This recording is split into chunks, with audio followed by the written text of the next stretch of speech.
Donc, tu parles d'un personnage dans ton livre, Erwin Laszlo.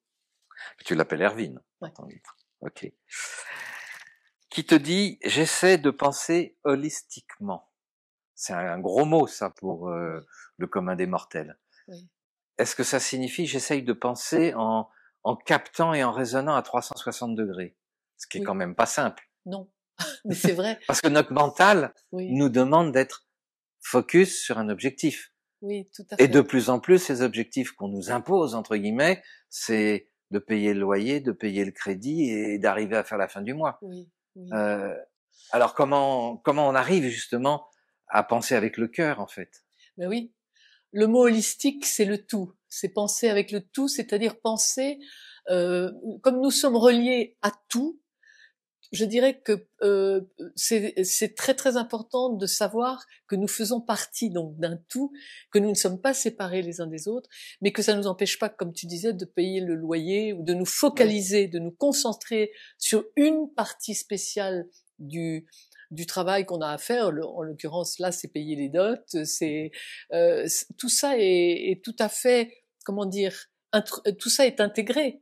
Donc la pensée d'Erwin Laszlo, c'est une pensée holistique, c'est une pensée qui est en arborescence et donc qui tient compte à la fois de la situation je dirais de la situation intérieure de la personne, l'état intérieur, l'état environnemental, elle se trouve où, à quel instant précis du temps, et en même temps dans un temps qui n'existe pas, puisque quand on sort quand on va au-delà de la lumière, on n'est plus dans notre espace-temps. Donc, ce qui est très intéressant de cette pensée donc de Erwin Laszlo, c'est qu'elle a permis de tisser des liens par la physique quantique, par les connaissances en mécanique quantique, de tisser des liens entre les domaines scientifiques différents qui se croient séparés les uns des autres. La biologie est séparée de la physique, qui est séparée et ça c'était formidable d'avoir quelqu'un, pour moi, c'est comme un chef d'orchestre. D'ailleurs, il est lui-même, c'est un monsieur qui à l'origine était un enfant prodige du piano, il n'y a pas de secret.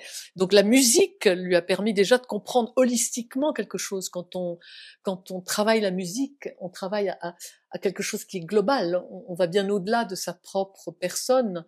Donc on travaille à la fois la mécanique du cerveau pour apprendre les notes, mais ensuite pour pouvoir passer à une autre dimension et pouvoir mettre du sentiment.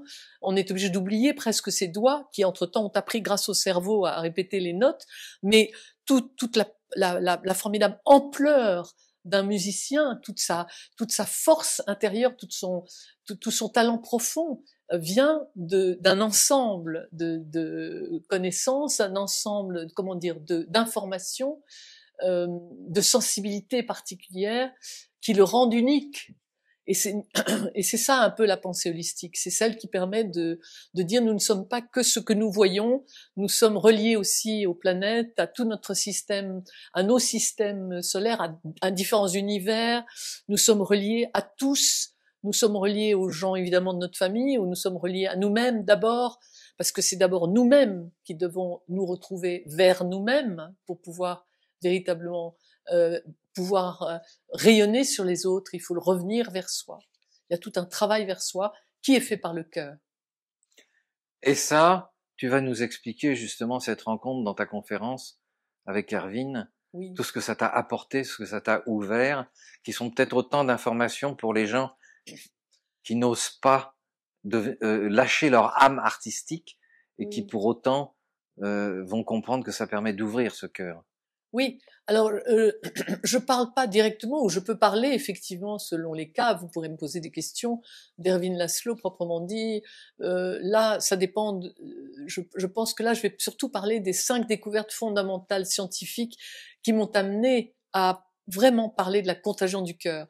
Mais les sources, je vous les citerai aussi, et notamment parmi les sources, il y a Erwin Laszlo. On va en garder pour la conférence.